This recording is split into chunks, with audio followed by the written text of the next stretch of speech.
I think you mentioned as well, like, it's so easy for the maintenance reliability team to be blamed as the villain, the cause of a lot of problems.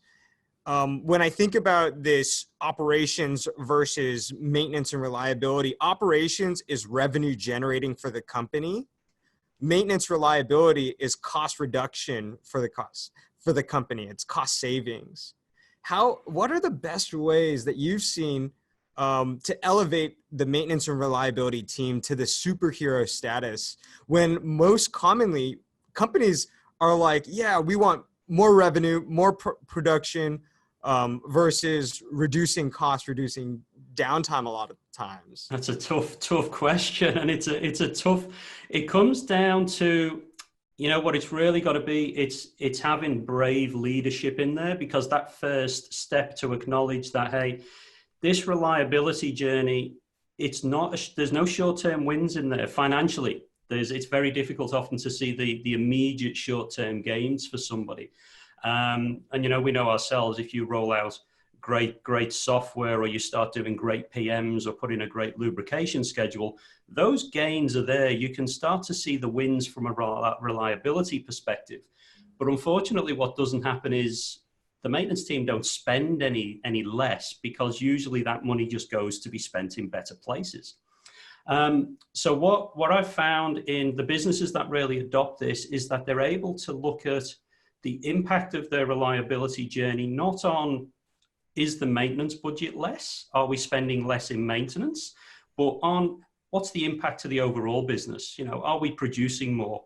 Are we getting more out of our machinery? Because really, I've never seen yet a maintenance budget where the spend decreases over time. We certainly do more with our money. We get more bang for our buck, but the actual overall dollar amount very rarely goes down, because there's always more things to do.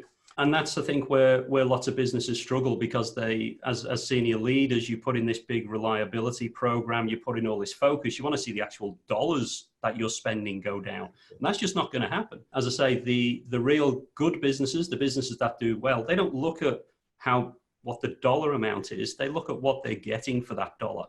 So, some of the businesses I work with, the maintenance spend in some cases actually increases, but there is a disproportionate increase in the amount of productivity on the production line, or the morale of the team, or, less breakdowns. So it's, for me, it's really that. It's having a strong leader who's willing to take that risk.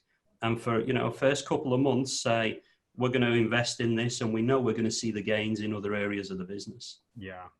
And I think what I'm also hearing from you, Simon, is the attribution, right? As we progress over time, as our production increases, as we get all of these productivity improvements, we want to make sure that we can look back and answer the question of, why did that increase? And if we can attribute that towards better maintenance, better reliability program, that'll help elevate the importance of the maintenance reliability team too. Very much so. And look, it hits now. If I can give an example, I was working with a client, and they were running, it was 2 8-hour shifts, but it was a fresh product. It was a dairy product. So the afternoon shift couldn't go home until all of the production had been done for the day. Now, in this business, there was a couple of people on the team who liked a little bit of overtime, but there was also, a large proportion of this team that were working well past midnight every night. But that was because of breakdowns and interruptions to equipment. And when we dug a bit deeper, what we found was a lot of the ladies working on that production line had to get up early the next day to go and take their kids to school. Mm-hmm. So for them, working an extra couple of hours overtime was absolutely horrendous for their personal life. Now, that led to them being tired. It was leading to accidents. But what, more importantly, it led to was just terrible morale in the business, and this real blame back to the maintenance team. Now, so we picked up on these things, and we realized, okay, if we can focus a reliability effort on that line and clearly show the tangible benefits of less overtime, increased morale, and then it just becomes an improvement cycle. So that's what we did. We focused on that line. We fixed And of course, it always comes down to the people who are working on the line knew what the problems were. It didn't take any, it didn't take any reliability consultants to come in and work out what needed to be done. We just asked the people on the floor. We made those improvements. And within, again, within a couple of weeks in this case, the overtime had started to drop. The ladies on the line were much more motivated and happy. And then we started to get more ideas. And then it just became an improvement cycle that fed off itself.